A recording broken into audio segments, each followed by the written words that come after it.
আল্লাহ পাক রব্বুল আলামিনের দরবারে লাখ কোটি শুকরিয়া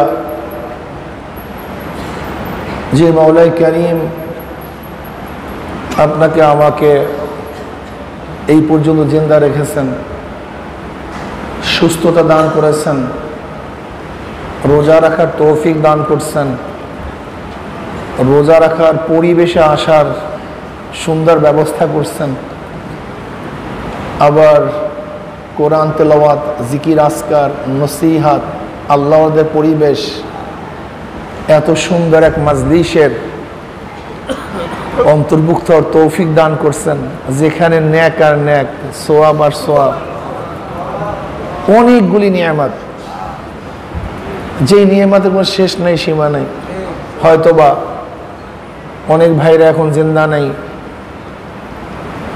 অনেকেই জিন্দা আছে, সুস্থতা নেই, অনেকে সুস্থ আছে, রোজা রাখে না, রোজা রাখছে পরিবেশ পায় না, পরিবেশ আছে সেখানে সে কোরআন তেলাওয়াতের জায়গা নাই, বা উস্তাদ নাই, নসিহাতের লোক নাই, বিভিন্ন, ব্যাস আল্লাহ পাক আপনাকে আমাকে এতগুলি নিয়ামত দান করছে।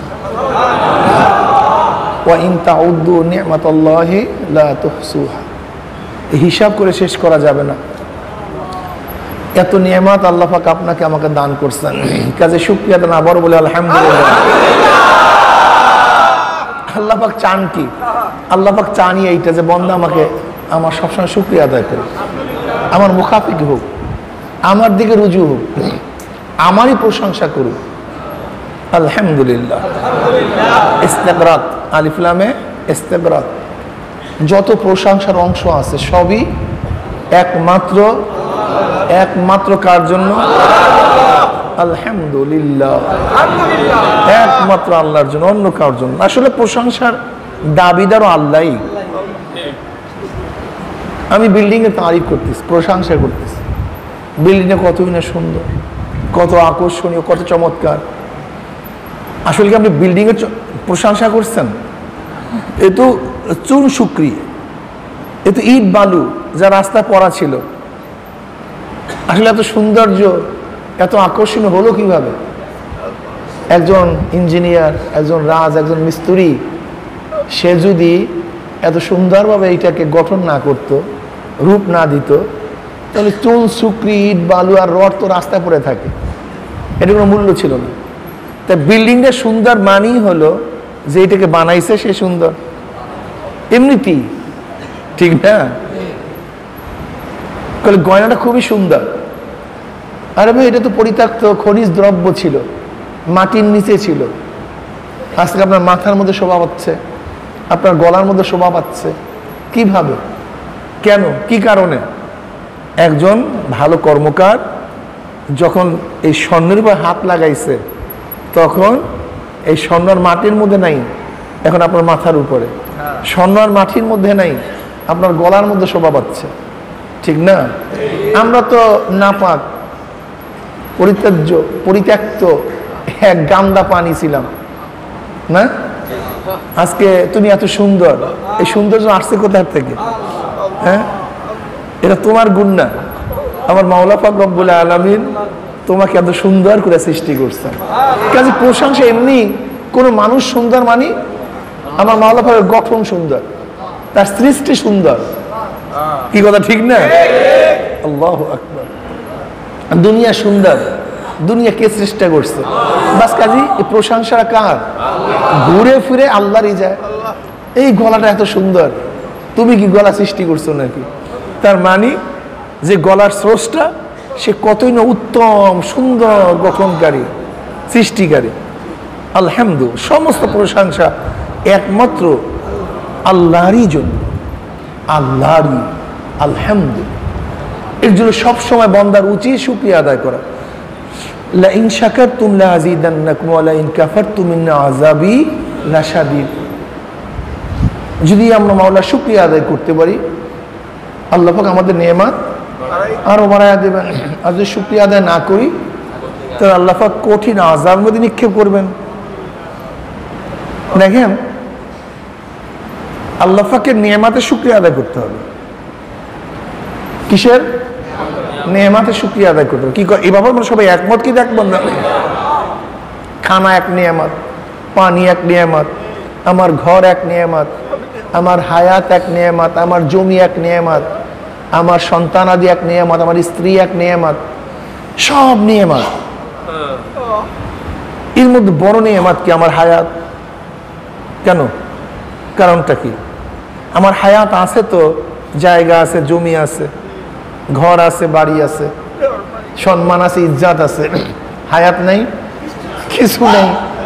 কাজে সবচেয়ে বড় নিয়ামত কি ভাই? কি এ ব্যাপারে আমরা একমত না দিব?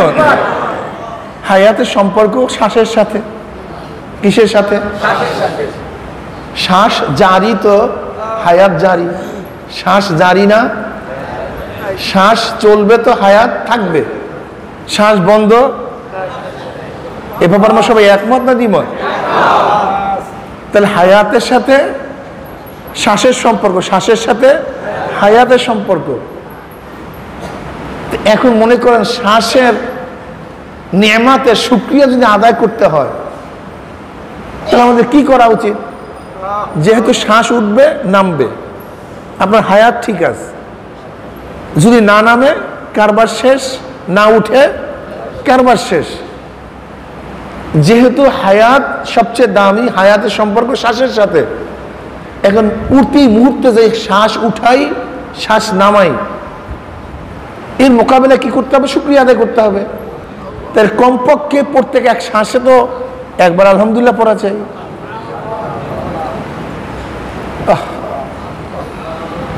প্রত্যেক এক শ্বাস উঠাবার জন্য তো কমপক্ষে একবার আলহামদুলিল্লাহ পড়া চাই। লা ইন শাকারতুম লা আযীদান্নাকুম ওয়া লা ইন কাফারতুম ইন্না আযাবি লাশাদীদ। খুব কঠিন। এর জন্য সব সময় আমাদের উচিত জবানখানি মাওলার জিকিরে লাগায় রাখা। আল্লাহ তুমি আমাকেও তৌফিক দান করো, আমাদের সবাইকে তৌফিক দান করো। এই বয়ান বলা তো একেবারেই সহজ, লেকিন আমল করা অনেক কঠিন, হতে চায় না, হয় না। কিন্তু যারা আল্লাহওয়ালা তাদের জন্য হয়, তাদের জন্য সহজ হয়ে গেছে। আমাদের জন্য অনেক কঠিন, পারি না, পারি না। এই জন্য শুকরিয়া আদায় করা চাই। যার খেয়ালই নেই সে শুকরিয়া করবে কিভাবে? এই যে এইমাত্র যতটুকু আলোচনা করছি, এর মধ্যে আমরা চিন্তা করতে থাকি, কত চিন্তা রাস্তা খুলে যাবে না? এর ভাবে যে চিন্তা, হার্টের নেয়ামত, কিডনির নেয়ামত, লাংসের নেয়ামত, ব্লাডের নেয়ামত, রক্ত কণিকার নেয়ামত। অফি আনফুসিকুম আফালা তুবসিরুন। আমি তো তোর মধ্যেই আছি, তুই কেন দেখোস না? তুই নিজের মধ্যে খোঁজ করে দেখ না, তুই কিভাবে জিন্দা আছো, কিভাবে দেখতেছো, কিভাবে বলতেছো, তোর দিমাগ কোথায়, জেহেন কোথায়? দেখেন একটা হাফেজ কোরআন শরীফ তেলাওয়াত করে মুখস্থ, অথচ কোন জায়গায় সংরক্ষিত দুনিয়ার কেউ খোঁজ করে বের করতে পারবে যে অমুক জায়গায় সংরক্ষিত অবস্থায় আছে? মেমোরি কার্ডের মধ্যে সংরক্ষণ করলে, মেশিনের মধ্যে ঢুকাইলে বের করা যায়, কিন্তু তোমার মধ্যে আমার মধ্যে কোথায় সংরক্ষিত আছে গোটা দুনিয়ার কোনো মেশিন আবিষ্কার হয় নাই বের করতে পারে। ভিতরে আছে সব, সব নিয়ামত। আপনি জানেন নিয়ামতের অবস্থাটা কি? গোটা দুনিয়ার মানুষ যা চলে গেছে, যা বর্তমানে আছে, যা দুনিয়াতে আসবে, যা চলে গেছে, যা আছে, যা আসবে, এই চোখের সাথে কারোর চোখের কোনো মিল নেই। অথচ একই চক্ষু দেখি, সবাই আমার দিকে তাকানো, আমি আপনাদের দিকে তাকানো, মনে হয় এক ডিজাইন, কিন্তু কারোর চোখের সাথে কারোর চোখের মিল নেই। হয় কিভাবে? চিন্তা করা যায়? যা চলে গেছে, যা আছে, যা আসবে, কার চোখের সাথে চোখের মিল। দুনিয়াতে মানুষ যা চলে গেছে, যা বর্তমানে আছে, যা আসবে, এই যে বৃদ্ধাঙ্গুলি, এই যে বৃদ্ধাঙ্গুলি কতটুকু জায়গা বলেন তো? কতটুকু জায়গা? যা চলে গেছে, যা আছে, যা আসবে, এই বৃদ্ধাঙ্গুলের সাফের সাথে সাফের মিল নেই। আঙ্গুলের সাফের সাথে আঙ্গুলের মিল নেই। চিন্তা করা যায় গোটা দুনিয়ার মানুষ যা চলে গেছে, যা আছে, যা আসবে, এই চেহারার সাথে চেহারা আজীব আজীব। ছোট্ট একটা জায়গা, ছোট্ট একটা জায়গা, যা চলে গেছে, যা আছে, যা আসবে, হুবহু চেহারার সাথে মিল নেই। যা চলে গেছে, যা আছে, যা আসবে, গলার স্বরের সাথে মিল নেই। দুনিয়ার থেকে যা চলে গেছে, যা আছে, যা আসবে, দাঁতের সাথে মিল নেই। যে দাঁত, যত দাঁত দেখেন, যুদ্ধের ময়দানে যখন সৈন্যরা যায়, তাদের দাঁতের ছাপ রাখে। বলে কেন?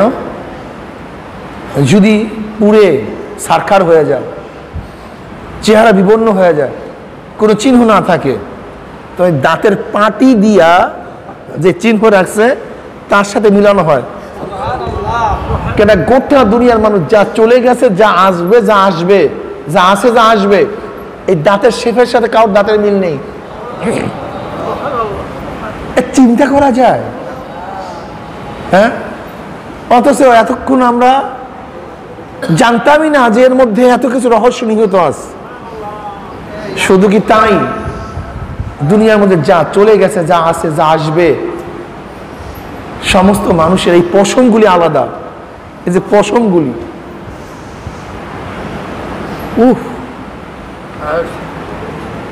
অথচ 5 টাকার নোটের সাজের থেকে 5 টাকাই বের হয়, 10 টাকার নোটের সাজের থেকে 10 টাকাই বের হয়, 100 টাকার নোটের সাজের থেকে 100 টাকাই বের হয়। অথচ আমার মায়ের সাজের থেকে 10 জন 20 জন সন্তান বের হয়েছে, একই মেটাল, অথচ একজনের চেহারার সাথে মিল নেই, তবিয়াতের সাথে মিল নেই, এই যা বলছি এর সাথে মিল নেই। একই সাজ, একই মেটাল, কে সৃষ্টি করছে?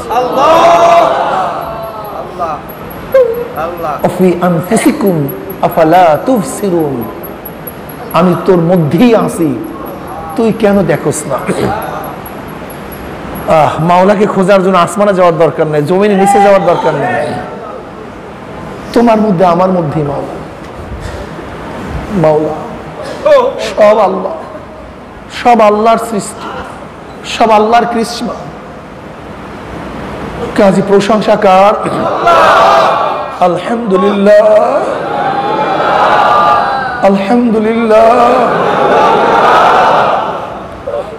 আলহামদুলিল্লাহ।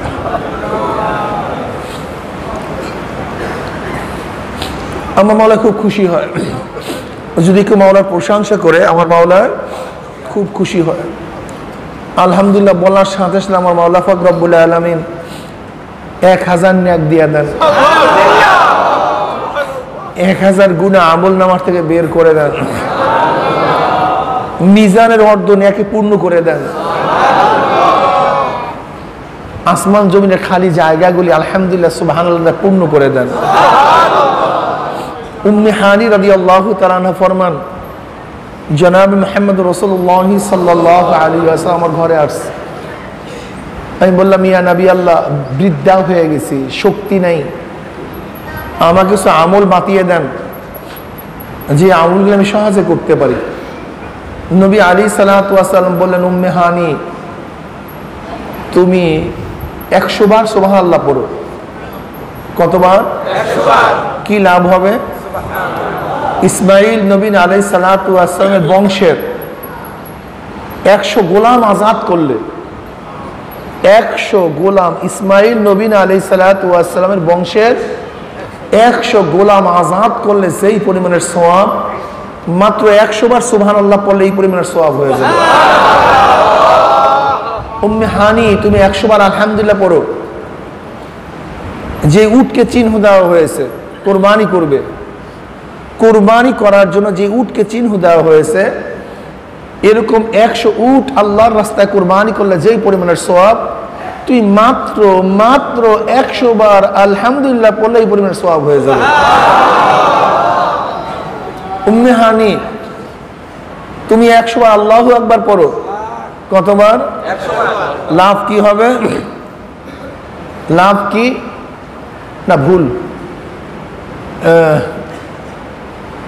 আগে 100 বার আলহামদুলিল্লাহ পড়ো, তাহলে ঘোড়া, যেই ঘোড়াকে লাগাম লাগানো হয়েছে যুদ্ধে রওনা করবে, যেই ঘোড়াকে লাগাম লাগানো হয়েছে যুদ্ধে রওনা করবে, এরকম লাগামওয়ালা যুদ্ধে যাওয়া, জিহাদের ময়দানে যাওয়া 100 ঘোড়াকে আল্লাহর রাস্তায় দান করলে যেই পরিমাণের সওয়াব, 100 বার আলহামদুলিল্লাহ পড়লে ওই পরিমাণের সওয়াব হয়ে যাবে। উম্মে হানি, তুমি 100 বার আল্লাহু আকবার পড়ো, লাভ কি হবে? যে উটকে চিহ্ন দেওয়া হয়েছে কোরবানি করবে আল্লাহর রাস্তায়, এর 100 উট আল্লাহর রাস্তায় কোরবানি করলে যেই পরিমাণের সওয়াব, 100 বার আল্লাহু আকবার পড়লে এই পরিমাণের সওয়াব হয়ে যাবে। তুমি 100 বার লা ইলাহা ইল্লাল্লাহ পড়ো, আসমান জমিনের খালি জায়গা সব নেকে পূর্ণ হয়ে যাবে। মাওলার জিকির, মাওলায় চায় বান্দা আমার জিকির করুক, আমার প্রশংসা করুক, আমার পবিত্রতা বয়ান করুক, আমার বরত্ব বয়ান করুক, আমি ছাড়া কোনো ইলাহ নাই, এটা বারবার সে জপুক, কলবের মধ্যে ভালো মতো সে গাঁথুক, এইটা আমার মাওলায় চায়। মাওলায় চায় জবানটা মাওলার জিকিরে লিপ্ত রাখতে, এইটাই মাওলা চায়, পছন্দ করে। যদি মাওলার পছন্দ অনুযায়ী কাজ করতে পারো, আমার মাওলা পাক রব্বুল আলামিন অপুরন্ত নিয়ামত তোমাকে আমাকে দান করবেন। যাই হোক, কুতিবা আলাইকুমুস সিয়ামু কামা কুতিবা আলাল্লাযীনা মিন ক্বাবলিকুম লাআল্লাকুম তাত্তাকুন। আল্লাহ পাক রোজাকে ফরজ করেছেন আমাদের উপরে, তোমাদের উপরে রোজাকে ফরজ করা হয়েছে, যেইভাবে ফরজ করা হয়েছিল তোমাদের পূর্ববর্তীদের উপরে। কেন? যেন তোমরা মুত্তাকি হতে পারো, তাকওয়া অর্জন করতে পারো। তাকওয়া সবচেয়ে দামি, তাকওয়া সবচেয়ে দামি। কোরআনের মধ্যে ঈমান, রিসালাত, কিয়ামত, এই সমস্ত বয়ানের পরে যেই বয়ানের, যেই আলোচনার সবচেয়ে বেশি গুরুত্ব পেয়েছে সেটা তাকওয়া। সেটা কি? তাকওয়া। তাকওয়া বহুত আয়াতে কোরআনিয়া, বহুত হাদিসে তাকওয়ার কথা আসছে। তাকওয়া কি জিনিস? তাকওয়া কাকে বলা হয়? উবাই ইবনে কাব রাদিয়াল্লাহু তাআলা আনহু যে কোরআন বোঝার ব্যাপারে খোদ নবী আলাইহিস সালাতু ওয়াস সালাম যাকে সত্যায়ন করেছেন, উবাই ইবনে কাব রাদিয়াল্লাহু তাআলা আনহু, সে কোরআন খুবই ভালো বুঝতেন। এই আয়াতের উদ্দেশ্য কি, এই আয়াত দ্বারা কি বোঝাতে চেয়েছে, হযরত উবাই ইবনে কাব রাদিয়াল্লাহু তাআলা আনহুর কোরআন বুঝার ব্যাপারে খুব সত্যায়ন কি করছেন জনাবে মুহাম্মদুর রাসূলুল্লাহ সাল্লাল্লাহু আলাইহি ওয়াসাল্লাম। তার কাছে ওমর ইবনে খাত্তাব রাদিয়াল্লাহু তাআলা আনহু প্রশ্ন করছেন, ভাই উবাই, তাকওয়া কি জিনিস? তাকওয়া কাকে বলা হয়? উবাই ইবনে কাব রাদিয়াল্লাহু বললেন, আমিরুল মুমিনিন, আপনি কি কখনো কাঁটাযুক্ত জমিনে হাঁটার সুযোগ হয়েছে? হাঁটছেন? যে জমিনের মধ্যে কাঁটা আছে, যে পাহাড়ের মধ্যে কাঁটাযুক্ত পাহাড়, এরকম কি পাহাড়ে হাঁটার কি সুযোগ হয়েছে? হ্যাঁ, কতই না হাঁটছি, কতই না চলছি। তখন আপনি কি করছেন? আমি খুব সতর্ক ছিলাম যেন কোনো কাঁটা আমার গায়ে আঘাত না করে, আমার কাপড়ে আঘাত না করে, কাপড় না ছিঁড়ে। খুব সতর্ক হয়ে আমি কদম বাড়াইছি। বলে জালিকা তাকওয়া, এইটাই তাকওয়া, এইটাই তাকওয়া। আসলে সত্যি বলতে কি, তাকওয়ার এর চেয়ে উত্তম কোনো ব্যাখ্যা হতে পারে না। সর্বশ্রেষ্ঠ ব্যাখ্যা তাকওয়া, এর চেয়ে উত্তম কোনো ব্যাখ্যা হতে পারে না। মানে একজন মুমিন খুব সতর্ক হয়ে চলবে যেন গুনাহ তার না লাগে, তাকে স্পর্শ করতে না পারে, গুনাহ না হয়। এইটাই তাকওয়া, এইটাই তাকওয়া। তাকওয়া বেকায়া ফর্তু সিয়ানাত, ফর্তু সিয়ানাতে তাকওয়া বলা হয় সর্বোচ্চ সতর্কতা অবলম্বন করা, সর্বোচ্চ সতর্কতা অবলম্বন করা, পরহেজগারি অবলম্বন করা। আমি খুব সতর্ক থাকব। যে মুমিন তাকওয়া অর্জন করে সে খুব সতর্ক থাকে যেন গুনাহ না হয়ে যায়। আমি যে বয়ান করতেছি আমার মধ্যে কিন্তু এগুলি নাই, লেকিন বয়ান কেন করতেছি? যেন আল্লাহ পাক আমাকেও বাঁচায়া দেন, তাকওয়া অর্জন করার তৌফিক দিয়া দেন। এবং আল্লাহর কাছে দোয়া করি, মাওলা হে, যে বলতেছে আর আমরা যারা শুনতেছি সবাইকে তুমি তাকওয়ালা করে দাও, সবাইকে তুমি মুত্তাকিন বানিয়ে দাও। আল্লাহ পাক যদি তাকওয়া অবলম্বন করার সুযোগ না করে দেন তাহলে তাকওয়া অর্জন করা যাবে না। ওয়ালাহু সালাসু মারাতিব, তাকওয়ার তিনটে স্তর আল্লামা বাইজাবি রাহমাতুল্লাহ আলাইহি বাতাইছেন। এক তো যে মুত্তাকি, মুত্তাকি ব্যক্তি তিন ধরনের হয়। আল উলা আত-তাওয়াক্কি আন আযাবিল মুখাল্লাদ বিত-তাবাররুই আনিশ শিরক ওয়া আলাইহি কাউলুহু তাআলা ওয়া আলজামাহুম কালিমাতাত তাকওয়া। প্রথম স্তর হলো এই তাকওয়ার, প্রথম স্তর হলো এই শিরক থেকে নিজেকে বাঁচায়া রেখে, শিরক থেকে নিজেকে বাঁচায়া রেখে আবাদুল আবাদ জাহান্নাম থেকে নিজেকে মুক্ত রাখা, মুক্ত করা। আল উলা আত-তাওয়াক্কি আন আযাবিল মুখাল্লাদে বিত-তাবাররুই আনিশ শিরক। কি বুঝলাম? যে ব্যক্তি শিরক করবে না, যে ব্যক্তি শিরক করবে না, ঈমান আনছে, আমল নাই, ঈমান আছে, সে আবাদুল আবাদ জাহান্নামে থাকবে না। যে ব্যক্তি ঈমানের সাথে একবার শুধু আল্লাহকে আল্লাহ বলিয়া ডাক দিছে, নামাজ নাই, রোজা নাই, কোনো আমল নাই, শুধু ঈমানের সাথে একবার আল্লাহ, একবার, সে একদিন না একদিন নাজাত পাবে। কিন্তু কেউ যদি শিরক অবস্থায় দুনিয়া থেকে বিদায় হয়ে যায় তাহলে আজীবন সে জাহান্নামে থাকবে, আজীবন। তাহলে শিরক থেকে মুক্তি হওয়া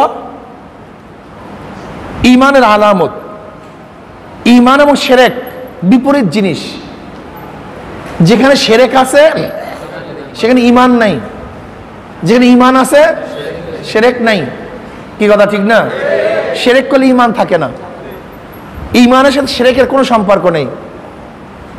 ঈমান আছে তো শিরক নাই, শিরক আছে তো ঈমান নাই। কথাটা বুঝাতে পারিনি। কুফরি অস্বীকার করা, শিরক শরীক করা, শিরক শরীক করা। আর শরীক করলে সে মুমিন থাকে না। ঈমান কি? সমস্ত ক্ষমতার মালিক আল্লাহ, ক্ষমতার মালিক একমাত্র, একমাত্র আল্লাহ। এটা হলো বিশ্বাস। এই বিশ্বাস যদি আপনার না থাকে, যদি আপনি মনে করেন অন্য কেউ ক্ষমতার মালিক আছে, তাহলে আপনার বিশ্বাস, কাজে আপনার শিরক এবং ঈমান বিপরীত জিনিস। আত-তাওয়াক্কি আন আযাবিল মুখাল্লাদ বিত-তাবাররুই আনিশ শিরক। শিরক থেকে নিজেকে মুক্ত রাখতে হবে, পবিত্র রাখতে হবে। যদি আপনি শিরক থেকে মুক্ত হন আর আমল না করেন তাহলে একদিন না একদিন জান্নাতে যাওয়া যাবে, লেকিন শিরক করলে কারবার শেষ, আর কাজ হবে না। শিরক কি জিনিস? আল্লাহ পাকের জাত এবং সিফাতের সাথে শরীক করা। আল্লাহ পাকের জাত এবং সিফাত, খালেক কে? যদি কেউ মনে করি অন্য কেউ খালেক হতে পারে, শিরক। রাজ্জাক কে? আল্লাহ। যদি মনে করো অন্য কেউ রাজ্জাক হতে পারে, এটা শিরক। জান্নাত দেওয়ার মালিক কে? আল্লাহ। যদি কেউ মনে করো অন্য কেউ জান্নাত নিতে পারে, পীর নিতে পারে, বা অমুক নিতে পারে, অমুক ব্যক্তি নিতে পারে, এমনকি নবীও নিতে পারে, গায়রুল্লাহ, আল্লাহ ব্যতীত, সোজা হিসাব, সে নবী হোক, রসুল হোক, অলি হোক, অমুক হোক, তমুক হোক, ফেরেশতা হোক, যদি মনে করে আল্লাহ ব্যতীত কেউ কাউকে জান্নাত নিতে পারে, এটার নামই শিরক। যদি মনে করি আল্লাহ ব্যতীত কেউ কাউকে জাহান্নাম থেকে বাঁচাতে পারে, এটাও কি শিরক। অর্থাৎ আল্লাহর জাত এবং সিফাত যা কিছু আছে এটা আল্লাহর জন্যই খাস, এর বাহিরে অন্য কাউকে যদি আল্লাহ পাকের জাত এবং সিফাতের গুণে গুণান্বিত করি, এর নামই শিরক। এর নামে কি? ইবাদতের একমাত্র মালিক কে? আল্লাহ। যদি মনে করি ইবাদতের মালিক অন্য কেউ আছে, এটার নাম শিরক। এটার নাম কি? ইবাদত এক জিনিস, ইবাদত এক জিনিস, কাইফিয়াত ইবাদত ভিন্ন জিনিস। কাইফিয়াত ইবাদত ভিন্ন জিনিস। ইবাদত আবেদ মাবুদ। দেখেন আমরা মাবুদের ইবাদত করি, মাবুদের ইবাদত কিন্তু এক পর্যায়ে হয়, রোজা রাখছি, এটা কিন্তু ইবাদত, কিন্তু নামাজের মতো না। নামাজ ইবাদত কিন্তু জিহাদের মতো না, জিহাদ ইবাদত কিন্তু তেলাওয়াতের মতো না। কাইফিয়াত ইবাদত বিভিন্ন হতে পারে, বুঝেননি? কাইফিয়াত ইবাদত বিভিন্ন হতে পারে। যেমন নামাজের মধ্যে আমরা সিজদা করি, এটা ইবাদতের কাইফিয়াত। এই সিজদা একমাত্র কার জন্য খাস? আল্লাহর জন্য খাস। এই সিজদা যদি অন্য কোনো জায়গায় করি, কথা বলেন না, মুতলাক সিজদা শিরক না, মুতলাক সিজদা শিরক না।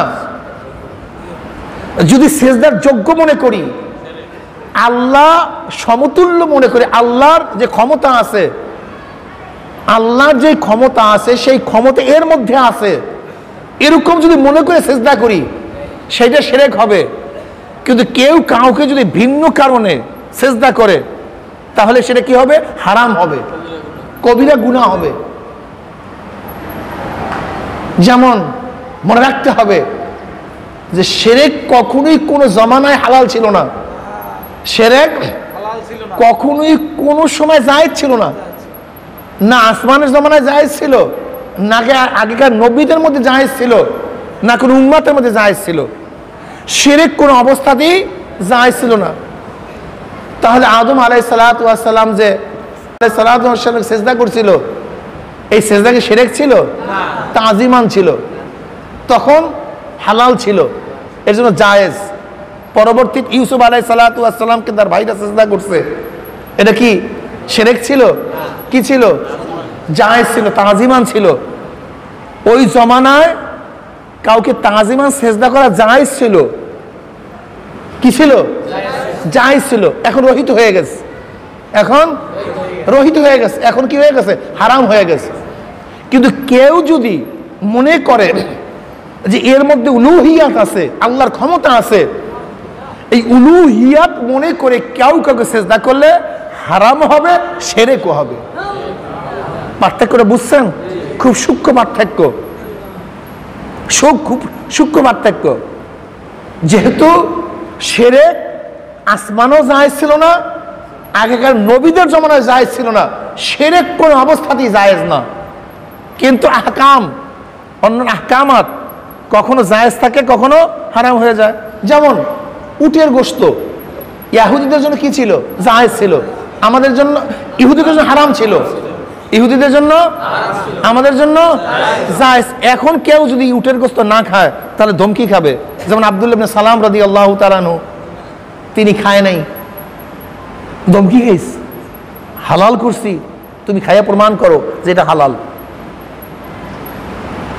দেখেন এক জমানায় তাহলে উটের গোশত প্রথমে কি ছিল? হারাম ছিল ইহুদিদের জন্য, আমাদের জন্য একসময় মদ হারাম ছিল, একসময় মদ বৈধ ছিল, মদ কি ছিল? হালাল ছিল, বৈধ ছিল। এখন কি হয়েছে? এখন কেউ যদি, এখানে আরেকটা মাসালা বুঝতে হবে, হারামকে হারাম হিসাবে খেলে ফাসেক হয়, হারামকে হারাম জেনে করলে ফাসেক হয়, গুনাহগার হয়। কিন্তু হারামকে কেউ যদি হালাল মনে করে তাই বেঈমান হয়ে যায়, বেঈমান হয়ে যায়। সিজদা কি? হারাম। সিজদা করা কি? কেউ যদি সিজদাকে বৈধ মনে করে, যেটা বৈধ, তাহলে কিন্তু বেঈমান হয়ে যাবে, খুব মারাত্মক। মদ কি ভাই? কথা বলেন না কেন? মদ, কেউ যদি মদকে হালাল মনে করে তাহলে বেঈমান হয়ে যাবে। কেউ যদি মদ পান করে ফাসেক, কবিরা গুনাহ। কিন্তু কেউ যদি মদকে বৈধ মনে করে, যে অসুবিধা নাই, জায়েজ, বৈধ, তাহলে কাফের হয়ে যাবে। খুব মারাত্মক, খুব মারাত্মক। শিরক, শিরক করা যাবে না, শিরক করা যাবে না। শিরক কি জিনিস? শিরক কিসের সাথে সম্পৃক্ত? শিরক দেখাবার বিষয় না, শিরক আকীদার বিষয়। শিরক আকীদা ও বিশ্বাসের বিষয়। এর জন্য কেউ কাউকে যেন হট করে না বলি তুমি মুশরিক। এই যেমন লামুজহাবিরা আমাদের সবাইকে গড়ে মুশরিক বলে, গড়ে, তার মানে আমরা কেউ মুমিন না। কেন? যেখানে শিরক থাকবে সেখানে কি নাই, আর যেখানে ঈমান আছে সেখানে, তা ওরা যে আমাদের মুশরিক বলে তার মানে আমরা সবাই বেঈমান। তাহলে ওদের ভাষা আমরা সবাই কি? বেঈমান। জোরে বলেন নাউযুবিল্লাহি মিন যালিক, নাউযুবিল্লাহি মিন যালিক। শিরক এটা আকীদার নাম, এটা বিশ্বাসের নাম। তাই বলতে পারেন হুজুর এই মাত্র আপনি বললেন হেদায়েতের মালিক তো একমাত্র আল্লাহ, জান্নাতে নেওয়ার একমাত্র মালিক আল্লাহ, জাহান্নাম থেকে বাঁচাবার একমাত্র মালিক আল্লাহ। তো এই যে বলা আছে সুপারিশ করবে, জান্নাতে নিয়ে যাবে, হাফেজরা জান্নাতে নিবে, আলেমরা জান্নাতে নিবে, জান্নাতীরা আরেকজনকে জান্নাতি নিবে, এটা আবার কেমন কথা হলো? এগুলো সব ওসাইল, সব ওসিলা, সব ওসাইল, সব ওসাইল, সুপারিশ। কিন্তু জান্নাতে নেওয়ার মালিক সহজে বুঝেন, একেবারে সহজে বুঝেন, কথা একেবারে সহজ। সুস্থ করার মালিককে কি বিশ্বাস করেন তো? কিন্তু ঔষধ খেলেন কেন? হ্যাঁ, ব্যাস। আপনি ডাক্তারের কাছে গেলেন কেন? অসিলা, মাধ্যম। এখন কেউ যদি মাজাজান বলেন, কেউ যদি মাজাজান বলে ডাক্তার আমাকে ভালো করছে, এটা শিরক হবে না? মাজাজ, রূপক, এটা রূপক। ঔষধ খাওয়ার কারণে আমার রোগ ভালো হয়েছে, এটা রূপক ভাবে যদি মুমিন বলে তাহলে ঈমান যাবে না। কেন? মুমিনের মূল আকীদা বিশ্বাস কি? যে শিফা দেওয়ার মালিককে, এটা মূল না, মূল ক্ষমতার মালিক না। আল্লাহ পাক সাময়িক ক্ষমতা এর মধ্যে দিয়েছে, সাময়িক। কিন্তু আল্লাহ পাক ইচ্ছা করলে এই ক্ষমতা তার থেকে উঠে নিতে পারে। যদি উঠে নাই নিতে পারে তাহলে ঔষধ খেলে তো সমস্ত রোগী ভালো হওয়ার কথা, কিন্তু সমস্ত রোগী ভালো হয় না কেন? ডাক্তার দেখালেই তো সমস্ত রোগী ভালো হওয়ার কথা, কিন্তু হাজারো রোগী ডাক্তার বেটে খাওয়াইলেও ভালো হয় না কেন? ডাক্তাররাই কথা বলে কেন যে ভাই এর কোনো চিকিৎসা নেই, নিয়ে যাও। যদি ডাক্তাররাই হইতো, ঔষধই হইতো, তাহলে ডাক্তাররাই কথা বলে কেন এর কোনো চিকিৎসা নাই? তার মানে হলো এই মূল, মূল, মূল সব কিছুর মালিককে দেখেন। ক্ষুধা নিবারণের মালিকও আল্লাহ, তৃষ্ণা মিটাবার মালিকও আল্লাহ, কিন্তু মাজাজান খাদ্যের মধ্যে আল্লাহ পাক ক্ষমতা রাখছেন। এলেম দেওয়ার মালিককে নাকি বিশ্বাস করেন না? তা আপনি এখানে আসছেন কেন? মাদ্রাসায় ভর্তি হয়েছেন কেন? হ্যাঁ, ওসাইল। হ্যাঁ, যে আল্লাহ পাক তোমাকে জেহেন না দেয় তাহলে 1000 বার পড়বা কিন্তু তুমি মুখস্থ করতে পারবা না। তা আমরা যে বলি আল্লাহ ওয়ালারা, হাফেজরা এমন 10 ব্যক্তিকে সুপারিশ করিয়া জান্নাতে নিয়ে যাবে যাদের জন্য জাহান্নাম ওয়াজিব ছিল, তারা নিয়ে যাবে মাজাজান। আসলে ক্ষমতা কার? আল্লাহ। আল্লাহ পাক সুপারিশ করার অধিকার দিছে। কি কথা ঠিক না? আহা, কথা না একেবারে সহজ। বলে জজ আমাকে বাঁচাইয়া দিস, জজ আমাকে মুক্তি দিয়ে দিস। আসলে জজ কিন্তু মুক্তি দেয় না, আইন দিছে। কিন্তু মাজাজান আমরা মনে করি জজ সাহেব আমাকে মুক্তি দিছে, আসলে মুক্তি দিছে কে? আইন। আইন যদি না থাকতো তাহলে কিন্তু জজ সাহেব মুক্তি দিতে পারতো না। ঠিক আল্লাহ পাক রব্বুল আলামিন এইভাবে কইরা দিছেন যে হ্যাঁ এই মাজলিসে গেলে অমুক জায়গায় গেলে এলেম অর্জন করতে পারবা, পানি পান করলে তৃষ্ণা মিটাতে পারবা, খাদ্য খেলে ক্ষুধা নিবারণ করতে পারবা, আল্লাহ ওয়ালাদের কাছে গেলে তুমি পথ পাবা, হেদায়েত পাবা। এটা আল্লাহ পাকের নিজাম। আপনি কি করবেন? আল্লাহ পাকের নিজাম এইটা। যেমন গোটা নবীদেরকে আল্লাহ পাক হেদায়েত দিয়েছেন ডাইরেক্ট, কোন নবী কারোর দাওয়াতে হেদায়েত পায় নাই। কিন্তু আবু বকর সিদ্দিক রাদিয়াল্লাহু আনহু হেদায়েত পেয়েছে কিভাবে? ওমর ইবনে খাত্তাব রাদিয়াল্লাহু হেদায়েত পেয়েছেন কিভাবে? ওসমান গনি রাদিয়াল্লাহু হেদায়েত পেয়েছেন কিভাবে? আলীউল মুর্তাজা রাদিয়াল্লাহু হেদায়েত পেয়েছেন কিভাবে? তা তাদেরকে আল্লাহ পাক ডাইরেক্ট দিতে পারতেন না? নিজাম, নিজাম। এটা আল্লাহ পাকের নিজাম না, পারেন না তা না। একটা সহজ কথা তো ভাই, লামুজহাবিরা খালি পেঁচাইতে থাকে, সবাইকে শিরক বানায় দেয়, মুশরিক বানায় দেয়। ওরা কি জিজ্ঞাসা করছে একদিন আমাদের আকীদার কাছে, আমাদের বিশ্বাসের কাছে তোমার বিশ্বাস কি? ওরা চরমনের ওলাদেরকে মুশরিক মনে করে। আমি তো বিশ্বাস করি চরমনের আদনার থেকে একটা আদনা মুরিদকেও যদি প্রশ্ন করা হয় যে হেদায়েতের মালিককে, ও সাথে সাথে জবাব দিবে আল্লাহ, এক সেকেন্ড দেরি করবে না। তা আমরা যদি ওদেরকে ঈমানের তালিম না দিতাম, ঈমানের তালিম শিক্ষা না দিতাম, তুমি জিজ্ঞাসা করো আদনা থেকে একটা আদনা মুরিদ, আদনা থেকে একটা আদনা চোদমুনা মুজাহিদ, তার কাছে প্রশ্ন করো যে হেদায়েতের মালিককে, ও চিন্তা করবে না, ও চিন্তাবিহীন সাথে সাথে বলবে হেদায়েতের মালিক আল্লাহ। তো তুই মুশরিক বানাই দিস আমাদেরকে? হ্যাঁ, তুমি ওদেরকে জিজ্ঞাসা করো, এখন আদনার থেকে আদনা মুরিদকে জিজ্ঞাসা করো যে কিয়ামতের ময়দানে জান্নাতে দেওয়ার মালিক কে? ও সাথে সাথে বলবে যে আল্লাহ। যদি প্রশ্ন করো তা তোমার পীর, তখন সে কি বলবে? সুপারিশ করবে। আমার পীর সুপারিশ করতে পারে যদি আল্লাহ পাক তাকে জান্নাত দেয়। যদি প্রশ্ন করে সুপারিশ আলেমরা করবে, যদি প্রশ্ন করে সুপারিশ যারা জান্নাতে যাবে তারা করবে। আমার পীরই করবে, পীরই জান্নাতে যাবে। এই আকীদা আমাদের কোন মুরিদ পোষণ করে না, বরং তারা জন্নে গালেব, তারা প্রবল ধারণা রাখে যে নিশ্চিত আমার পীর জান্নাতে যাবেই না। এতটুকু ধারণা না থাকলে তো আমি মুমিনই না। হ্যাঁ, প্রবল ধারণা এক জিনিস, লেকিন জান্নাতে যাবেই এই ইয়াকিন ভিন্ন জিনিস। একমাত্র আল্লাহ পাক রব্বুল আলামিন নবী আলাইহিস সালাতু ওয়াস সালামের মাধ্যমে যাদেরকে জান্নাতের ডাইরেক্ট সুসংবাদ জানাইছে, আমরা ইয়াকিনান বলতে পারি সে জান্নাতি, ইয়াকিনান বলতে পারি তারা জান্নাতি। কিন্তু যারা নবী আলাইহিস সালাতু যাদের ব্যাপারে বেশারাত দেয় নাই, আমরা প্রবল ধারণা করি এরা জান্নাতে যাবে। প্রবল ধারণা জন্নে গালেব, প্রবল ধারণা তারা জান্নাতে যাবে। এতটুকু ফারাক ইয়াকিনের মধ্যে এবং নবী আলাইহিস বিশারাতের মধ্যে। এখন কি মনে করেন যে সাহাবায়ে কেরাম রিদওয়ানুল্লাহি তাআলা আলাইহিম আজমাইনের সবার ব্যাপারে ডাইরেক্ট জান্নাতের বিশারাত নাই, কিন্তু আমরা সবাই জানি সাহাবায়ে কেরাম রিদওয়ানুল্লাহি আজমাইন জান্নাতি। তারাই জান্নাতে যাবে কি? বলেন যাবেটা কি? জান্নাত কার জন্য? সাহাবারা যদি জান্নাতে না যায়, জান্নাত কার জন্য? ওই জান্নাত আল্লাহ কার জন্য বানাইছেন? আল্লাহ পাকের হিকমত, আল্লাহ পাক রহস্য গোপন করে রাখেন।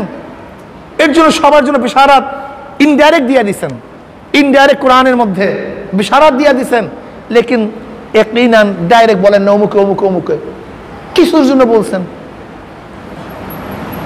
আচ্ছা বলেন তো যে ওমর বিন আব্দুল আজিজ সাহেব রহমতুল্লাহ আলাইহি, তিনি একজন তাবিন, ওমর বিন আব্দুল আজিজ যাকে পঞ্চম খলিফা বলা হয়, এর ব্যাপারে তো ডাইরেক্ট কোরআন ও হাদিসের কোনো জান্নাতের ঘোষণা নেই।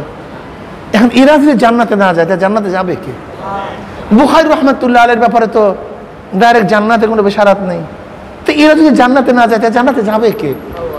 হ্যাঁ, ইমাম আজম আবু হানিফা রাহমাতুল্লাহ আলাইহির ব্যাপারে ডাইরেক্ট জান্নাতের বেশারাত নেই। নবী বলছে নাকি? নবীর জামানায় ছিল নাকি? ওহী নাযিল হবে নাকি? হইছে নাকি? তো এরা যদি জান্নাতে না যায় তাহলে জান্নাতে যাবে কে? আমাকে বলেন তো। কিন্তু জান্নাতের মুতলাক কি? ইন্নাল্লাযীনা আমানু ওয়া আমিলুস সালিহাতি কানাত লাহুম জান্নাতুল ফিরদাউসি নুজুলা। নিশ্চয়ই যারা ঈমান ও নেক আমল করবে আল্লাহ পাক তাদেরকে জান্নাতুল ফিরদাউস দান করবেন। তা আমরা দেখছি যে এদের সে ভালো আমলওয়ালা কেউ নেই, ঈমান ওয়ালা কেউ নেই। এর জন্য আমরা প্রবল ধারণা করি, একই নাম না, প্রবল ধারণা এরা জান্নাতে যাবে না, যাবে কি? প্রবল ধারণা। আমাদের বিশ্বাসের মধ্যে তুমি পার্থক্যই বুঝো নাই। আমরা কি বলতে চাই? ইমাম শাফি রাহমাতুল্লাহ জান্নাতে যাবে না, এ গাধা বেয়াকুব, তুই যাবি জান্নাতে? হ্যাঁ, ইমাম আহমদ হাম্বল জান্নাতে যাবে না, বেয়াকুব তুই জান্নাতে যাবি? হ্যাঁ, বরবুল আব্দুল কাদের জিলানী রাহমাতুল্লাহ জান্নাতে যাবে না, মাইনুদ্দিন চিশতি রাহমাতুল্লাহ জান্নাতে যাবে না, তুমি যাবা জান্নাতে? হ্যাঁ, হাসান কারকি রাহমাতুল্লাহ জান্নাতে যাবে না, হাসান বসরি রাহমাতুল্লাহ জান্নাতে যাবে না, তুমি যাবা জান্নাতে। এর কারণটা কি জানেন? ওদের কারণ আছে। ওরা যেই মুরব্বী মানে, আসলে মূল কারণ আমি খুঁজে বের করছি, এটা আমার ধারণা। এই ফাসেকরা, লামুজাহাবিরা বা জামাতিরা, এই জামাতিরা, লামুজাহাবিরা, শিবিরেরা যাদেরকে মুরব্বী মানে, ওদের ব্যাপারে ওদের বিশ্বাস অত প্রবল নাই। সমস্যা এখানে ওদের মুরব্বীদের ব্যাপারে ওদের আকীদা বা বিশ্বাস অত প্রবল না। কেন? দেখে তো ওদের মুরব্বীরা, ওদের সামনে ওরা দেখে, এর জন্য বিশ্বাস করতে পারে না, আকীদা রাখতে পারে না, জন্নে খালে বাসে না। কিন্তু আমরা আমাদের মুরব্বীদেরকে কাছে থেকে দেখি, তাদের সাথে থাকি, তাদের সাথে চলছি, আমরা দেখছি তাদের অবস্থা। আমরা আমাদের মুরব্বীদের ইতিহাস পড়ি, তাদের চরিত্র সম্পর্কে আমরা জানি, তাদের সিরাত সম্পর্কে আমাদের জানা আছে। কি কথা ঠিক না? এর জন্য আমরা আমাদের মুরব্বীদের উপরে অনেক বেশি বেশি বিশ্বাস করি। আল্লাহ পাক রব্বুল আলামিন তাদেরকে জান্নাতে নেবেন। আর হাদিসের মধ্যে আসছে জান্নাতীদের অবস্থাটা কি? জান্নাতীরা জাহান্নামীদের কাতারের মধ্য থেকে জান্নাতে রওনা করবে। অমনি জাহান্নামী কাতারের মধ্য থেকে কোন এক ব্যক্তি বলবে, ভাই আব্দুল্লাহ কোথায় যাও? তুমি জান্নাতে যাই? কিন্তু আমি তো জাহান্নামের কাতারে দাঁড়ায় গেছি। আমাকে চেনো নাই তুমি? চিনছি তো, ওই যে তোমার খানা নিয়ে গেছিলাম, তোমাকে পানি পান করাইছি, তোমাকে সাহায্য করছিলাম, তোমার বাড়ির পাশে ছিলাম, তোমার কাছে ছিলাম, চিনছি তো। কিন্তু আমি জাহান্নামের কাতারে দাঁড়ায় গেছি। হাদিসের মধ্যে আসছে উম্মি জান্নাতি ওই জাহান্নামী ব্যক্তির হাত কপড়ে ধরবে, ধরে টানতে টানতে আল্লাহর কাছে নিয়ে যাবে। আল্লাহ, আমার এই ভাইকে জান্নাতে না দেওয়া পর্যন্ত আমি তোমার কাছ থেকে যাব না, জান্নাতে আমি যাব না। হাদিসের মধ্যে আছে কি জানেন? মুজাদেলা করবে, আল্লাহর সাথে ঝগড়া করবে, আল্লাহর সাথে ঝগড়া করবে জান্নাতি। আল্লাহ, আমার এই ভাইকে জান্নাতে না দিলে আমি যাব না। তুমি কি করবা বলো? মাওলার সাথে বন্দার কি মোহাব্বত! এটা বেয়াদবির ঝগড়া না, আদবের ঝগড়া, এটা মোহাব্বতের ঝগড়া। বেয়াদবির ঝগড়া এক জিনিস, মোহাব্বতের ঝগড়া ভিন্ন জিনিস। যেরকম যে ছাত্রকে ওস্তাদ মোহাব্বত করে, ছাত্র গিয়া ঝগড়া শুরু করে, ওস্তাদ আমার বাড়ি যাইতেই হবে, আমি যাইতে পারবো না, যাইতেই হবে, আমি না গেলে আমি যাবো না। এটা কিসের? এটা মোহাব্বত। সন্তান বাবার সাথে আড়ি ধরে, আমাকে দিতেই হবে, এটা বেয়াদবি না, মোহাব্বত। স্বামী স্ত্রীর সাথে আড়ি ধরে, আমাকে দিতেই হবে, এইটা বেয়াদবি না, মোহাব্বত। ঠিক মুজাদেলা শব্দ আসছে, জান্নাতি ওই ব্যক্তিকে জান্নাতে নেওয়ার জন্য আল্লাহর সাথে কি করবে? ঝগড়া শুরু করবে। এটা মোহাব্বতের ঝগড়া, আশেক মাশুকের ঝগড়া।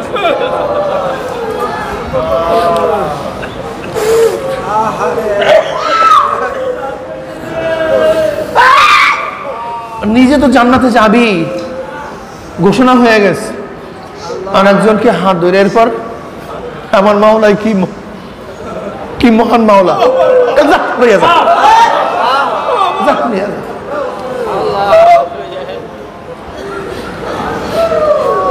এর জন্য আমরা বলি, এর জন্য বলি, অন্য কিছুর জন্য না। আমরা পূর্বার ধারণা রাখি, আর তুমি আমাদেরকে শিরক মনে করো, মুশরিক মনে করো।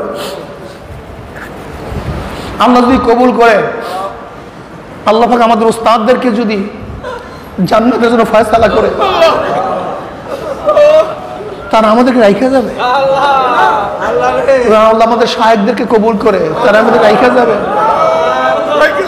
এর জন্য তো আমার নবী তার উম্মতদেরকে রাইখা যাবে না। বুখারী মুসলিমের মধ্যে বহুত লম্বা লম্বা হাদিস আছে, আমরা দেখে নিন। এক ফাল্গুনী মাসে বয়ান করছিলাম এই বিষয়। জনাব মুহাম্মদ রাসূলুল্লাহ সাল্লাল্লাহু আলাইহি ওয়াসাল্লামকে আল্লাহ পাক ইজাজত দিবেন, তিনি জাহান্নাম থেকে যাও, যাদের কি ছিল সবাইকে জান্নাতে দিয়ে দাও, জান্নাতে দিয়ে দাও।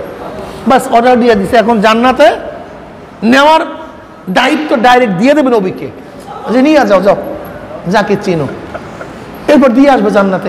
আবার আসবে, তাহলে আর কেউ নাই, তাহলে আবারও গাও, আবারও যাবে, তাহলে আর কেউ নাই, তাহলে না আল্লাহর বাকি নেই, তো যাও, আবারও যাও, আবারও যাবেন, আবারও যাবেন। আরে কত মজার হাদিস, আল্লাহ কবুল করে একদিন শোনাবেন ইনশাআল্লাহ। এরপর আল্লাহ পাক রব্বুল আলামিন তার কুদরতে আজল দিয়ে একটা খাওয়া মারে, এরকম যাদের অন্তরের মধ্যে সামান্য ঈমান থাকবে,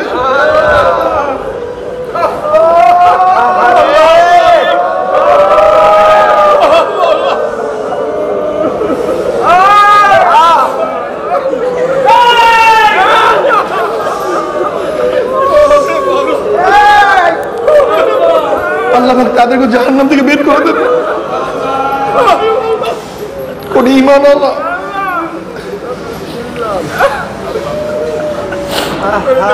আর বাকি থাকবে না।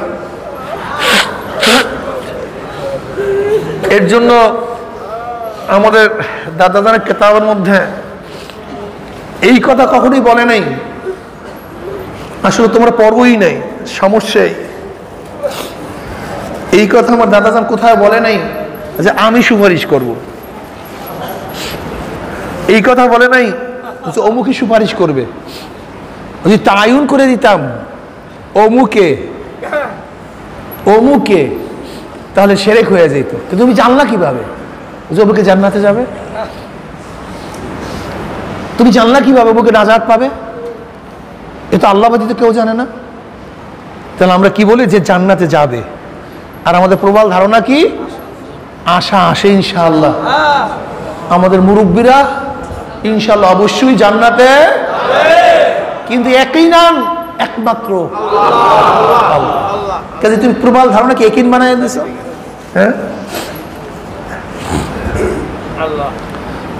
যেমন আহাদা আশারা, আহাদা আশারা মবনি না মোরাব? এটা মবনি। কেন মবনি হলো?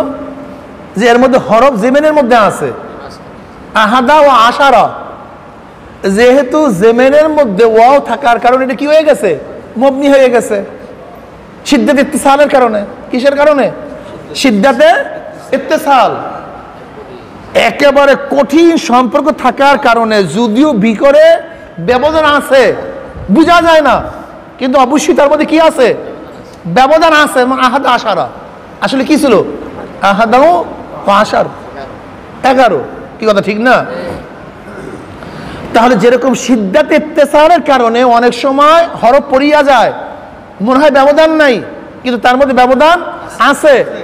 ঠিক পূর্ব অনেক সময় মনে হয় যেন একই, ধারণা কি হয়ে যায়? একই পরিণত হয়ে যায়, লেকিন একই আর প্রবল ধারণা দুইটা ভিন্ন জিনিস। যদিও বাহ্যিক দৃষ্টিতে মনে হয় যেন একই, কিন্তু আসলে এক না। মাঝখানে সূক্ষ্ম কি আছে? একটু পার্থক্য আছে। বুঝতে পারছি? একটু পার্থক্য আছে।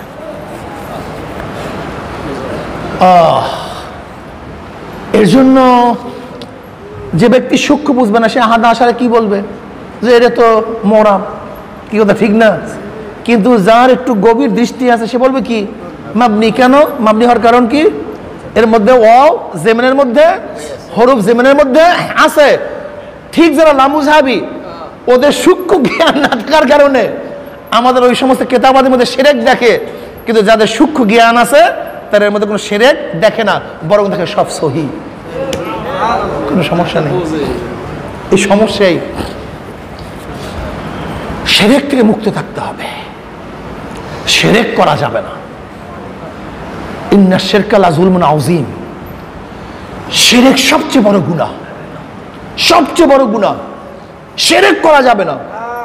শিরক আছে আল্লাহর অজুদি তুমি বিশ্বাস করো না, আল্লাহর ক্ষমতাকে বিশ্বাস করো না, তার মহব্বত তোমার মধ্যে আসবে কিভাবে?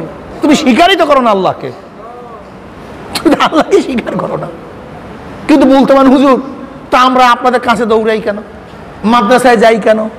সব ওসাইল, সব ওসাইল, সব ওসাইল যে আমরা ইনশাআল্লাহ সামনে বয়ান করবো ইনশাআল্লাহ। সব ওসাইল, ওসাইল এক জিনিস, কিন্তু দেনেওয়ালা এক জিনিস। দেওয়ার মালিক কে? দেখেন আল্লাহ পাক কালামে পাকের মধ্যে ফরমান লা তুহাররিক বিহি লিসানাকা লিতাআজালা বি ইন্না আলাইনা জামআহু ওয়া কুরআনা ফাইযা ক্বরানাহু ফাত্তাবি কুরআনা। তুমি নবীকে বলতেন খবরদার তুমি কোরআনকে মুখস্থ করার জন্য, ইয়াদ করার জন্য, জব্দ করার জন্য তোমার লেসানকে তুমি লাগাইও না, লড়াইও না। ইন্না আলাইনা জামআহু ওয়া কুরআনা, আমার উপরই দায়িত্ব তোমার কলবের মধ্যে কোরআনকে জমা করা এবং পাঠন করা, পড়ানো। জমাও করবো আমি, তোমার জবান থেকে পাঠ করাবো আমি। কে বলছেন? ডাইরেক্ট আল্লাহ। ইন্না আলাইনা জামআহু ওয়া কুরআনা ফাইদা ক্বরানাহু ফাত্তাবি কুরআনা। যখন কোরআন তেলাওয়াত করবে আমি করব, ফাইজা ক্বরানাহু, যখন আমি কোরআন তেলাওয়াত করব। অথচ করতেছে জিবরাইল, কিন্তু ইশারা করছেন কার দিকে? আল্লাহর দিকে। ফাইজা ক্বরানাহু ফাত্তাবি কুরআনা, যখন আমি কোরআন তেলাওয়াত করব তখন তুমি এই তেলাওয়াতের অনুসরণ করো। খুব ভালো মতো বুঝবেন মাজাজ জিনিসটা কি। পড়তেছে জিবরাইল, শুনাইতেছে, কিন্তু সব সম্বোধন করছে কার দিকে? এটা কি? এটা কি? ইন্না আলাইনা জামআহু ওয়া কুরআনা ফাইজা ক্বরানাহু ফাত্তাবি কুরআনা সুম্মা ইন্না আলাইনা বায়ানা। সবই তো আল্লাহ নিয়ে নিছেন। জিবরাইল পাঠাইলেন কেন? জিবরাইল কেন কোরআন শুনাইলেন? জিবরাইল কেন তেলাওয়াত করতেছেন? জিবরাইল কেন প্রতি রমজানে নবী আলাইহিস সালাতু ওয়াস সালাম কাছে আসিয়া কোরআনকে দাওয়াত করলেন? অথচ আল্লাহ নিজে ইন্না আলাইনা জামআহু ওয়া কুরআনা ফাইজা ক্বরানাহু ফাত্তাবি কুরআনা। দেখো সব কিছু করছেন আল্লাহ, কিন্তু আল্লাহ পাক ওয়াসাইল সারা করেন না, সম্বোধন করছেন আল্লাহর দিকে। করতেছে তেলাওয়াত জিবরাইল, অথচ ইন্না আলাইনা জামআহু ওয়া কুরআনা ফাইজা ক্বরানাহু ফাত্তাবি কুরআনা। যখন আমি কোরআন তেলাওয়াত করব, কি তেলাওয়াত করবে? কে করবে? অথচ করতেছে জিবরাইল। যেরকম জিবরাইল কোরআন তেলাওয়াত করলেও মূলে কিরাত তেলাওয়াত জিবরাইল করেন, আল্লাহ করে। ঠিক আমরাও যদি কোনো জায়গায় বলি যে অমুকে সুপারিশ করবে কিয়ামতের ময়দানে, অমুকে সুপারিশ করবে, হাফেজরা সুপারিশ করবে, শহীদরা সুপারিশ করবে, তলবা সুপারিশ করবে, কোরআন তেলাওয়াত সুপারিশ করবে, এই জমিন সুপারিশ করবে, গাঁ সুপারিশ করবে, রোজা সুপারিশ করবে, ঢাল সুপারিশ করবে, ঘোড়া সুপারিশ করবে। আমরা মনে করি সব সুপারিশ, সব ওসাইল, কিন্তু জান্নাতে নেওয়ার মালিক কে? আমরা সম্বোধনের মাজাজ, নেওয়ার মালিক আল্লাহ। এই জন্য আমরা ডাইরেক্ট বলি কোরআন কাউকে জান্নাতে নিয়ে যাবে, হাফেজকে কি বলি? কোরআন এই বলি না সবসময় বয়ানে, তাই কোরআনকে জান্নাতে আনার ক্ষমতা রাখে। তা বললেন কেন? মাজাজ, মাজাজ, মাজাজ, অন্য কিছু না। কিন্তু নেয়ার মালিক কে? এই সূক্ষ্ম পার্থক্য তোমাকে বুঝতে হবে ভাই। তুমি সবাইকে মুশরিক বানায় দিলা, এত সহজ। এই যে তাবিজকে ওরা শিরক বানায় দিছে। যদি কেউ হাকিকত মনে করে তাবিজে একজনকে ভালো বানায় দেয় এবং সেটা গায়রে শরঈ হয়, গায়রে শরঈ হয় এবং একই থাকে যে তাবিজেই তাকে ভালো বানায় দিবে, শিরক এবং হারাম। গায়রে শরঈ হওয়ার কারণে হারাম হবে, আর আকীদা বিশ্বাসের মধ্যে গলত থাকার কারণে শিরক হবে। দুইটা জিনিস, একটা শরীয়তের পন্থার বাহিরে তাবিজ তোমার করা হারাম, আর যদি মনে করে তাবিজই তাকে ভালো বানায় দেবে, এটা বিশ্বাস, এই বিশ্বাস শিরক। কেন সবসময় মনে রাখতে হবে শিরক জিনিসটা বাহ্যিকতার সাথে না, এটা ইতিকাদের সাথে, বিশ্বাসের সাথে। আর বিশ্বাস দেখানোর জিনিস না, তাবিজ তো দেখা যায়, তাবিজ কাজে এটা গায়রে শরঈ হারাম, আর বিশ্বাসটা শিরক। এর জন্য কেউ যদি মনে করে যে না শরীয়তের পন্থায় কেউ আয়াতে কোরআনী দিয়া কেউ যদি শরীয়তের পন্থায় তাবিজ দেয় এবং এইটাকে ওয়াসাইল মনে করে, হাকিকত না, এটা ওয়াসাইল ভালো হতে পারে, চিকিৎসা, কিন্তু ভালো করার মালিককে আল্লাহ, তাহলে শিরক হবে না। বুঝাতে পারি? ওরা বাস তাবিজ দেখলেই মুশরিক বানায় দেয়। ভাই সব জায়গায় মুশরিক বানায়ও না। শিরক এত সহজ মনে করছো? শিরক জিনিসটা কি তুমি মুশরিক বানায় দেয় এত সহজ? অথচ এক ব্যক্তির যদি 99টা কথা কুফুরের দিকে যায়, একটা কথা যদি ইমানের দিকে যায়, তা মুফতিরা কি ফতোয়া দেওয়া উচিত? কি কথা বলেন না কেন? অথচ আমরা কি করি, যদি 99টা ইমানওয়ালা পাওয়া যায় আর একটা যদি সন্দেহমূলক পাওয়া যায়, ব্যাখ্যা সাপেক্ষে পাওয়া যায়, ডাইরেক্ট কাফের বানাই দেয়। যা কাফের ভাণ্ড নিয়ে বসছে। আল্লাহ নবী আসছে মানুষকে জাহান্নাম থেকে বাঁচায় জান্নাতে নেওয়ার জন্য, আর আল্লাহ নবী আসছে বান্দাদেরকে, উম্মতদেরকে জাহান্নাম থেকে বাঁচাইয়া জান্নাতে নেওয়ার জন্য। আর কিছু শয়তানের উম্মতরা আসছে, তারা আসছে নবীর উম্মতদেরকে জান্নাত থেকে জাহান্নামে নেওয়ার জন্য। খালি সব জাহান্নামে নিয়ে যায়, সব জাহান্নাম। ওদের দৃষ্টিতে কেউ জান্নাতে নেই, বিশ্বাস করবেন? এমন শিক্ষা দেয়। তাই কি বলছিলাম, তাকওয়ার 3টা স্তর। এর মধ্যে প্রথম স্তর আত-তাওয়াক্কি আন আযাবিল মুখাল্লাদ বিত-তাবাররুই আনিশ শিরক, শিরক থেকে মুক্ত থাকা, শিরক থেকে ওয়ালজামা কালিমাতুত তাকওয়া। এখানে আল্লাহ পাক রব্বুল আলামিন তাকওয়ার কলমাকে লাজিম করে দিয়েছেন, মানে লা ইলাহা ইল্লাল্লাহ। তাকওয়ার কলমা কোনটা? লা ইলাহা ইল্লাল্লাহ। যে ব্যক্তি লা ইলাহা ইল্লাল্লাহ পড়বে, বাস সে মুমিন হয়ে গেল। সে কি হয়ে গেল? এখন মদ খায়, জিনা করে, সব করছে, লেকিন লা ইলাহা ইল্লাল্লাহ পড়ছে, আল্লাহকে আল্লাহ বলি আর ডাক দিস, ও মুমিন। একদিন না একদিন ওই যে শেষ খাবলের মধ্যে হলো, আল্লাহ পাকের শেষ খানসার মধ্যে হলো, আল্লাহ পাক তাকে মাফ করে দেবে, আল্লাহ মাফ করে দেবে। শিরক মুক্ত ঈমান। কি লাগবে ভাই? শিরক মুক্ত ঈমান, বিদআত মুক্ত আমল। শিরক মুক্ত বিদআত মুক্ত, বলেন বলেন। তো বলতে মান হুজুর আপনারা দিয়ে এই আসন গাইতে জিকির করেন, লা ইলাহা ইল্লাল্লাহ, মাথা জুলান, ইল্লাল্লাহ ইল্লাল্লাহ করেন, এই 15 তসবিহ করেন, বিদআত মুক্ত আমল হইল কোথায়? কি কথা কন না কেন? এইটাই তো বিদআত। এই বিদআত মুক্ত আমল গুলো তা আপনি সারাদিন বিদআত করেন আর কোন বিদআত মুক্ত আমল?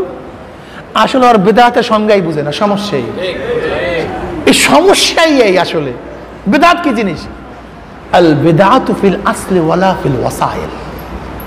আল বিদআতু ফিল আসলি ওয়ালা ফিল ওয়াসাইল। ইমাম শাতাবী রাহমাতুল্লাহ আলাইহি বলেন, বিদআতুল আসলের মধ্যে, ওয়াসাইলের মধ্যে না। ওয়াসাইলের মধ্যে বিদআত হয় না। যেমন ফজর নামাজ কয় রাকাত? হ্যাঁ, কেউ যদি বলে 3 রাকাত, এটা আসলের মধ্যে আপনি বর্দি করে দিয়েছেন।